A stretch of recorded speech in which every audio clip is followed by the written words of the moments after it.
ಬೆಳಗಾವಿಯಲ್ಲಿ ನಡೆದಂತ ಬಹುಕೋಟಿ ಹಣ ದುರುಪಯೋಗ ಕೇಸ್, ಬ್ಯಾಂಕ್ ಅಕೌಂಟ್ ಹಣ ವರ್ಗಾವಣೆ ಜಾಡು ಹಿಡಿದು ಸಿಐಡಿ ತಂಡ ಹೊರಟಿದೆ. ಈಗ ಬ್ಯಾಂಕ್ ಅಕೌಂಟ್ ಪರಿಶೀಲನೆ ಮಾಡೋದು, ಹಣ ಹೇಗೆ ವರ್ಗಾವಣೆ ಆಯಿತು ಇದನ್ನ ನೋಡೋದು. ಬೆಳಗಾವಿಯಲ್ಲಿ ನಡೆದಿರುವಂತಹ ಬಹುಕೋಟಿ ದುರುಪಯೋಗ ಪ್ರಕರಣ ಏನ್ ಇದೆಯಲ್ಲ, ಅದಕ್ಕೆ ಈಗ ಬ್ಯಾಂಕ್ ಅಕೌಂಟ್ ಹಣದ ವರ್ಗಾವಣೆ ಜಾಡು ಹಿಡಿದಿದೆ ಸಿಐಡಿ ತಂಡ.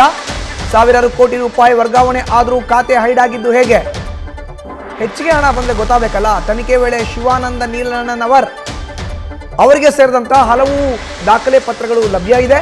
ಬಹುಕೋಟಿ ಹಣ ದುರುಪಯೋಗದ ಬಗ್ಗೆ ತನಿಖೆ ವೇಳೆ 15 ಅಕೌಂಟ್ಗಳನ್ನು ಪತ್ತೆ ಮಾಡಲಾಗ್ತಾ ಇದೆ. ಅದರಲ್ಲಿ 5 ಬ್ಯಾಂಕ್ಗಳಿಗೆ ನೋಟಿಸನ್ನು ನೀಡಲು ಸಿಐಡಿ ಸಿದ್ಧತೆಯನ್ನು ನಡೆಸ್ತಾ ಇದೆ. ಈ ಬ್ಯಾಂಕ್ ಅಕೌಂಟ್ಗಳಿಂದ ನೂರಾರು ಕೋಟಿ ರೂಪಾಯಿ ಹಣ ವರ್ಗಾವಣೆ ಆಗಿದೆ. ಶಿವಾನಂದ ನೀಲಣ್ಣನವರ್ ಖಾತೆ ಹೈಡ್ ಮಾಡಿಟ್ಟಿದ್ದ ಬ್ಯಾಂಕ್ ಮ್ಯಾನೇಜರ್. ಯಾಕೆ ಮಾಡಿದ್ರಿ ನೀವು ಇದನ್ನ? ಪ್ರಶ್ನೆ ಮಾಡಲೇಬೇಕಲ್ಲ ಬ್ಯಾಂಕ್ ಮ್ಯಾನೇಜರ್ಗೆ. ಸಿಐಡಿ ತಂಡದಿಂದ ಬ್ಯಾಂಕ್ ಮ್ಯಾನೇಜರ್ಗೆ ನೋಟಿಸ್ ನೀಡಲು ತಯಾರಿ ಆಗ್ತಾ ಇದೆ.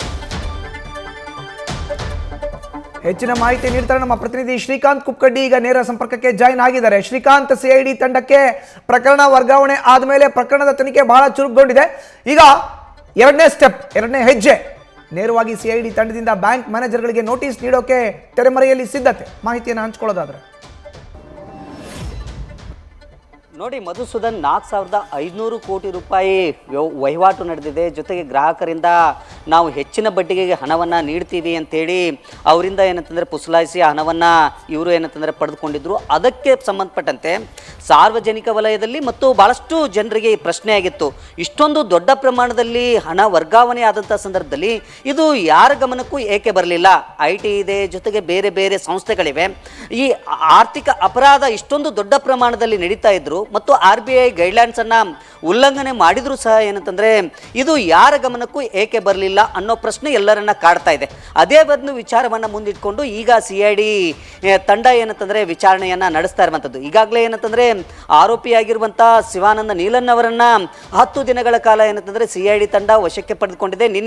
ನಿನ್ನೆ ಅಷ್ಟೇ ಏನಂತಂದರೆ ಪೊಲೀಸರು ಒಂದು ನ್ಯಾಯಾಲಯಕ್ಕೆ ಹಾಜರುಪಡಿಸಿ ನ್ಯಾಯಾಧೀಶರ ಮುಂದೆ ಇನ್ನೂ ಹೆಚ್ಚಿನ ವಿಚಾರಣೆ ನಡೀಬೇಕಾಗಿದೆ. ಆ ನಿಟ್ಟಿನಲ್ಲಿ 10 ದಿನಗಳ ಕಾಲ ನಮಗೆ ವಿಚಾರಣೆ ನಡೆಸಲಿಕ್ಕೆ ಅವಕಾಶವನ್ನು ಕೊಡಬೇಕು ಅಂತೇಳಿ ಮನವಿ ಮಾಡಿಕೊಂಡ ಹಿನ್ನೆಲೆಯಲ್ಲಿ ಈಗ ನ್ಯಾಯಾಲಯ 10 ದಿನಗಳ ಕಾಲ ಏನಂತಂದರೆ ಈ ಆರೋಪಿಯಾಗಿರುವಂಥ ಶಿವಾನಂದ ನೀಲಣ್ಣವರನ್ನು ವಿಚಾರಣೆ ಮಾಡಲಿಕ್ಕೆ ಏನು CID ವಶಕ್ಕೆ ನೀಡಿರುವಂಥದ್ದು. ಈಗಾಗಲೇ ಏನಂತಂದರೆ CID ತಂಡ ಬೆಳಗಾವಿಯಲ್ಲಿ ಬೀಡು ಬಿಟ್ಟಿದೆ. ಈಗ ಇನ್ನೂ 2 ದಿನಗಳ ಕಾಲ ಬೆಳಗಾವಿಯಲ್ಲಿ ವಿಚಾರಣೆ ನಡೆಯುತ್ತೆ. ಅದಾದ ನಂತರ ಏನಂತಂದರೆ ಸಂಪೂರ್ಣವಾಗಿ CID ತಂಡ ಆ ಆರೋಪಿಯಾಗಿರುವಂಥ ನೀಲಣ್ಣವರನ್ನು ಬೆಂಗಳೂರಿಗೆ ಕರೆದುಕೊಂಡು ಹೋಗಿ ಏನಂತಂದರೆ ಹೆಚ್ಚಿನ ವಿಚಾರಣೆಯನ್ನು ನಡೆಸ್ತಾ ಇದೆ. ಹಾಗಾಗಿ ಸಹಜವಾಗಿ ಏನಂತಂದರೆ ಇಷ್ಟೊಂದು ದೊಡ್ಡ ಪ್ರಮಾಣದಲ್ಲಿ ಹಣ ವರ್ಗಾವಣೆ ಆದರೂ ಸಹ ಏನಂತಂದರೆ ಬ್ಯಾಂಕ್ ಅಧಿಕಾರಿಗಳಾಗಿರ್ಬೋದು, ಜೊತೆಗೆ ಏನಂತಂದರೆ IT ಇಲಾಖೆ ಯಾಕೆ ಇಷ್ಟು ಗಮನ ಹರಿಸಿಲ್ಲ ಅನ್ನೋದ್ರ ಬಗ್ಗೆ ಈಗ CID ತಂಡ ಈ ಹಣದ ಜಾಲವನ್ನು ಮುಂದಿಟ್ಕೊಂಡು, ಅಂದರೆ ಹಣ ಯಾವ ರೀತಿ ವರ್ಗಾವಣೆ ಆಗಿದೆ ಅನ್ನೋ ಒಂದು ವಿಚಾರವನ್ನು ಮುಂದಿಟ್ಕೊಂಡು ಈಗ ಬ್ಯಾಂಕ್ ಖಾತೆಗಳ ಮೇಲೆ ಕಣ್ಣಿಟ್ಟು ವಿಚಾರಣೆಯನ್ನು ನಡೆಸ್ತಾ ಇದೆ.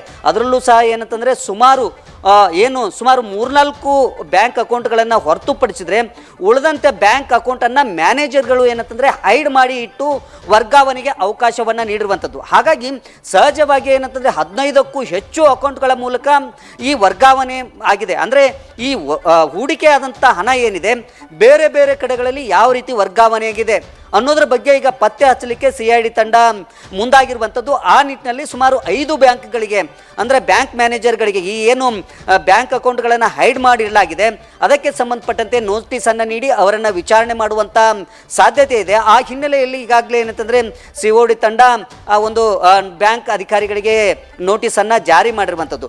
ಒಟ್ಟಾರೆ ಏನಂತಂದರೆ ಇಷ್ಟು ದೊಡ್ಡ ಪ್ರಮಾಣದಲ್ಲಿ ಹಣ ವರ್ಗಾವಣೆ ಮಾಡಿ ಆ ಹಣ ಯಾವ ಕಡೆ ವರ್ಗಾವಣೆ ಆಗಿದೆ, ಡಿಪಾಸಿಟ್ ಮಾಡಿದಂಥ ಗ್ರಾಹಕರು ಡಿಪಾಸಿಟ್ ಮಾಡಿದಂಥ ಹಣ ಯಾವ ಕಡೆಗಳಲ್ಲಿ ಹೂಡಿಕೆಯಾಗಿದೆ, ಯಾರ್ಯಾರಿಗೆ ವರ್ಗಾವಣೆ ಆಗಿದೆ ಅನ್ನೋದರ ಬಗ್ಗೆ ಸಂಪೂರ್ಣವಾದಂಥ ಮಾಹಿತಿಯನ್ನು ಕಲೆ ಹಾಕಲಿಕ್ಕೆ ಈಗ CID ತಂಡ ಏನಂತಂದರೆ ಸಿದ್ಧತೆಯನ್ನು ಮಾಡಿಕೊಂಡಿರುವಂಥದ್ದು. ಮಧುಸೂದನ್, ಧನ್ಯವಾದ ಶ್ರೀಕಾಂತ್ ನಿಮ್ಮ ಮಾಹಿತಿಗೆ.